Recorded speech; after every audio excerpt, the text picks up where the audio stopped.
če sem v odnosu, ki ni stabilen, imam pogosto občutek, da ne vem, na čem sem.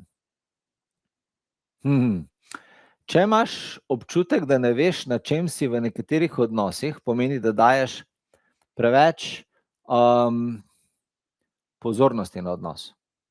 Nekateri ljudje so svojo stabilnost zgradili na stabilnosti odnosov. Če imajo stabilne odnose, so sami stabilni. In če imajo nestabilne odnose v življenju, so sami nestabilni. To je zopet navezava na odnose.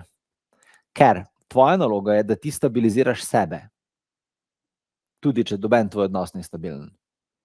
To pomeni, tvoji odnosi so nestabilni, odnosi s starši, odnos s partnerjem ali pa s partnerko, odnos z otroci je nestabilen. To se pravi, ni iskrene energije, kreganje, travma, nekaj pač narobe, ampak to ne pomeni, da ti ne moreš biti stabilen oziroma stabilna. Ti imaš možnost, da si stabilna skozi, ne glede na to, a so ljudje okoli tebe nestabilni. In ponovadi, če smo mi zvezani na ljudi čustveno in oni postanejo nestabilni, se mi sesujemo z njimi.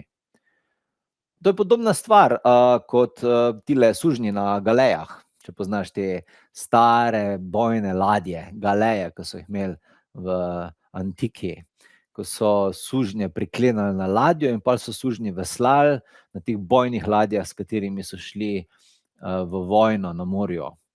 In so bili sužnji priklenjeni na ladjo. Ja? To se pravi, če je bila ladja stabilna, so bili oni stabilni, in če se je ladja potopila, so se oni potopili z ladjo. To se pravi, večina sužnjev, ko je veslalo na galejah, ni umrlo zaradi topovskih krogel ali pa mečev, ampak zaradi utopitve.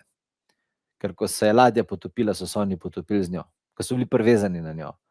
In to isto, če si ti odvisno od odnosov okoli sebe, če se bo nek človek okoli tebe začel potapljati ali pa bo postal nestabilen, bo tebe destabiliziral.